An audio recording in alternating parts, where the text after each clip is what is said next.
ও মুসলমান, আমি জানতে চাই, বলেন তো দৈনন্দিন জীবনে নামাজ আমাদের জন্য কয় ওয়াক্ত আবশ্যক?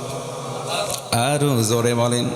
কিন্তু দুঃখজনক হলেও সত্য কথা, এই 5 ওয়াক্ত নামাজ এখানে অনেক মুসল্লি আছে, আমরা সঠিকভাবে আদায় করি না।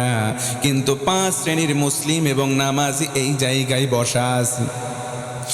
1 নম্বর হলো শুকুর আলী, সারা সপ্তাহ নামাজ নাই, শুধু শুক্রবারে জুমার নামাজে যাই, এরম শুকুর আলী 2-1 জন আছে না নাই? 2 নম্বর হলো রমজান আলী, রমজান মাসে নামাজে যাই, তাদের জ্বালাই নিয়মিত মুসল্লিরা সামনের কাতারে জায়গা পায় না, এমন বাৎসরিক রমজান আলী মুসল্লি 2-1 জন আছে না নাই? 3 নম্বর হলো কদর আলী, সবে কদরে যাই, আবার আছে বরাত আলী, সবে বরাতে যায়। 5 নম্বর হলো ঈদ আলী, 2 ঈদের নামাজে যায়, সারা বছর যায় না। এ যুবক, তোমাকে বলছি, তুমি ফজর নামাজ পড়ো নাই, ঘুমের বিছানায় ব্যস্ত। তুমি যদি তোমার ঘুম ভাঙাতে পারো সকাল, ঘুম না ভাঙলে সরাসরি হবে পরকাল। কেমন করে ঘুমাও তুমি, কেমন করে ঘুমাও তুমি, ফজর করে কাজা, এমনও তো হতে পারি জোহরে জানাজা তোমার, এমনও তো হতে পারি জোহরে জানাজা। এই জন্য 5 ওয়াক্ত নামাজ আমরা ছেড়ে দেব। অনেক মুরব্বী আছে, মুরব্বীকে জিজ্ঞেস করবেন, মুরব্বী বলো তো মাগরিবের নামাজ কয় রাকাত? মুরব্বী বলতে পারে না। মুরব্বীকে যদি বলা হয়, মুরব্বী শুনলাম বিলের মাঠে তোমার একটু জমি আছে, মুরব্বী বলবে একটু কেন, অনেকগুলো জমি আছে, দাগ নাম্বার এত, খতিয়ান নাম্বার এত, পর্চা নাম্বার এত, এসে রেকর্ডে নাম্বার এত, আর এসে এত, মুখস্থ ঠোঁটস্থ সব বলে দেয়, আছে না নাই? কিন্তু নামাজের রাকাত বলতে পারে না। তাদেরকে ডেকে ডেকে বলবো, মুরব্বী মুরব্বী তোমার থামার সময় হয়েছে, নামাজ ধরার সময় আসছে, নামাজ তুমি ধরো নাই, জমি জামা তোমাকে জান্নাত নিয়ে যেতে পারবে না। কারণ নবী আমার বলেন, জান্নাতে তালা দেওয়া আছে, মিফতাহুল জান্নাতিস সালাহ, নামাজ হলো বেহেশতের চাবি। ও মুসলমান, নামাজ পড়ার দরকার আছে না নাই?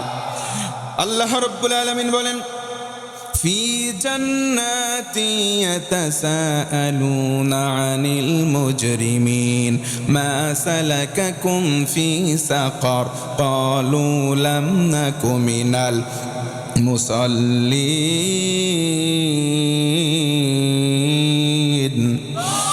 আমার আল্লাহ বলেন, ও গোলাম, জান্নাতীরা জান্নাতে চলে গেল, জাহান্নামীরা জাহান্নামে, জান্নাতি জাহান্নামী 2 দল হয়ে গেল। জোরে কোন আল্লাহু আকবার। আমি জানতে চাই ভাইরা, বলেন তো জান্নাতি আর জাহান্নামী এই 2 দল কি কখনো সমান হতে পারে? একটু জোরে বলেন না, পারে? লা يستوي أصحاب النار وأصحاب الجنة أصحاب الجنة هم الفائزون। আমার আল্লাহ ডেকে ডেকে বলেন, ও গোলাম, জান্নাতি আর জাহান্নামী 2 দল সমান নয়। জান্নাতি হবে যারা চূড়ান্ত সফল হবে, তারা কোন সুবহানাল্লাহ। জান্নাতীরা জান্নাতে, এবার জাহান্নামীরা জাহান্নামে। জান্নাতীরা একে অন্যকে বলবে, ওই যে দেখো ভাই, জান্নাতে আমরা আসলাম, কিন্তু আমার ভাই কেন জাহান্নামে? কাছে গিয়ে বলবে, তুমি কেন জাহান্নামে আসলা?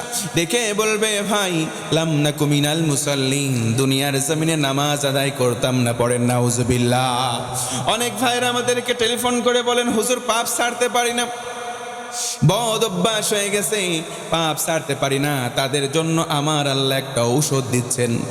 আল্লাহ রাব্বুল আলামিন বলেন, ইন্নাস সালাতা তানহা আনিল ফাহশাই ওয়াল মুনকার। জোর গলায় আল্লাহু আকবার। আমার আল্লাহ বলেন, সকল প্রকার পাপাচার, দুরাচার আর অশ্লীলতা, এগুলো থেকে যদি বাঁচতে চাও, নামাজ ধরো, নামাজ ধরো। জোরে গন সুবহানাল্লাহ।